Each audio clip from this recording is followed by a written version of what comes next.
O Anderson Breder resolvendo o exercício número 1 da lista 3 do professor Habib. Em muitos problemas eletrostáticos e magnetostáticos, há uma superfície de separação entre dois meios com permissividades e permeabilidades diferentes. Um aspecto interessante é determinar como mudam as propriedades do campo elétrico magnético quando analisamos a vizinhança dessa interface nas quais a propriedade dos meios variam abruptamente. Em vista disso, faça um vídeo mostrando a dedução das condições de contorno do campo E e D, no caso eletrostático, e do campo B, M e H, no caso magnetostático. Bom, temos uma figura aqui para servir de orientação para a gente, onde nós vamos considerar a interface do meio 1 e o 2 e um cilindro de altura ΔH e a área da base ΔS, bem como um caminho fechado C. As grandezas de campo na região bem próxima à interface são representadas pelos vetores E1, D1, E2, D2, nos meios 1 e 2. O vetor unitário tangente à interface é representado pelo parâmetro T, com N representando o vetor unitário normal à interface, dirigindo do meio 1 para o meio 2.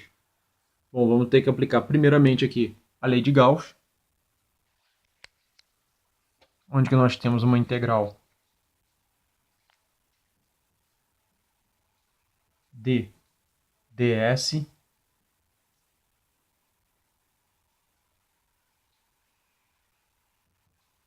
pela integral de volume de ρ dV, aonde o sigma corresponde à superfície cilíndrica no limite em que ΔH tende a zero. Então, nesse limite, aonde ΔH tende a zero, nós vamos ter a integral d ds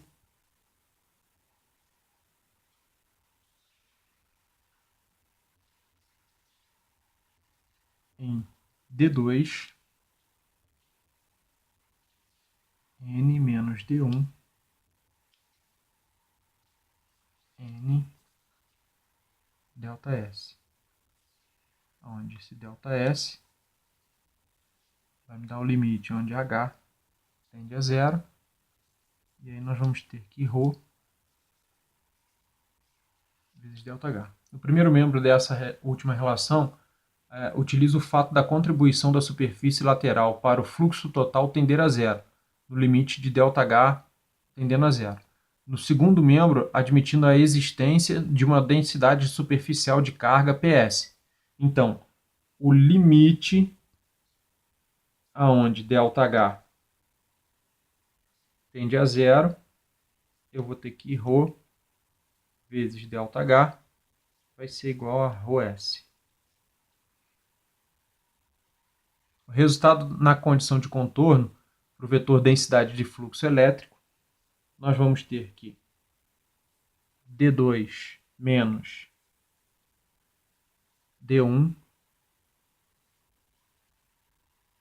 vai ser igual a ρS.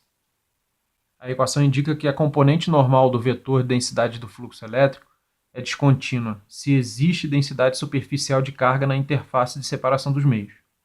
Essa situação pode ocorrer na interface entre dois meios condutores, ou naquela entre um condutor e um não condutor. Se ambos os meios são não condutores, então é igual a zero. Da equação a gente conclui que a componente da normal D é contínua. Aplicando essa equação para o caminho fechado, a gente obtém que o limite de ΔH tendendo a zero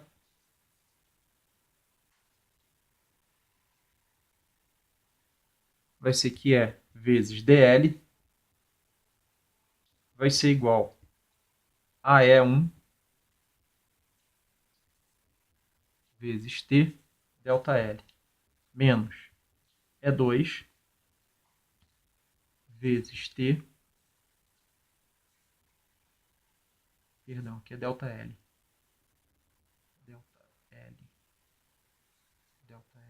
ΔL igual a zero. Uma vez que a contribuição para a integral em linha dos segmentos normais, a interface tende a zero, no limite de H0. Assim, nós vamos ter que E2 menos E1 vezes T é igual a zero.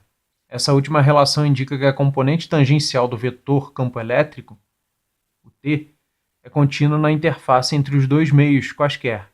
Indica também que o vetor E1 e E2 perpendicular ao vetor T, que equivale, então, a N E2 menos E1 igual a zero. Um caso particular importante para as condições de contorno ocorre quando a fronteira de interesse é formada por um meio condutor e um meio isolante. Como num campo do interior do condutor é nulo, o regime estacionário no meio isolante dos campos constitui os seguintes valores de interface de separação. Nós vamos ter então que D NPS e que é T0.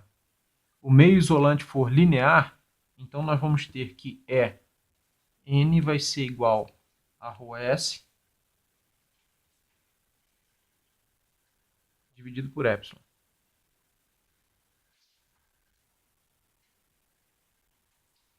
Na condição para o campo magnético, a gente tem a noção que não existe monopolo magnético.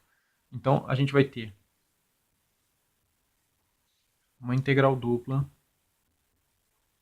de B N dA, que é igual a zero. Isso implica que B também é igual a zero. Isso para qualquer superfície fechada, onde a gente tem dois meios diferentes, meio 1 e meio 2. Então, nós temos que o campo B1, N1,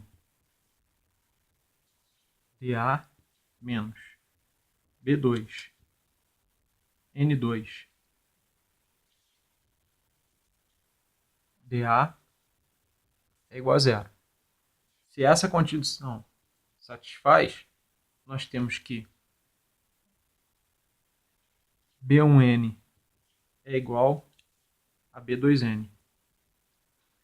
O campo B não sofre descontinuidade normal, onde que B é o vetor de indução magnética, gerada por corrente de condução e de magnetização, ímã permanente e magnetos.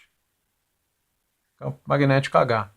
Gerado por corrente de condução, nós vamos ter que uma integral onde que H vezes dl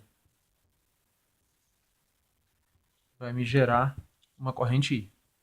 Eu tenho que H 2T menos H1T vai me dar N e delta L, onde N2 H2 menos H1 vai ser o meu J.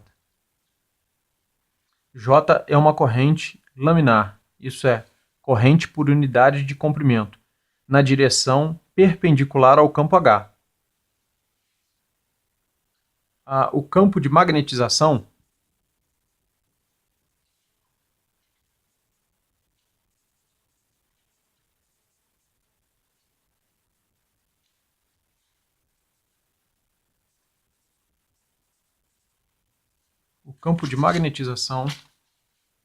M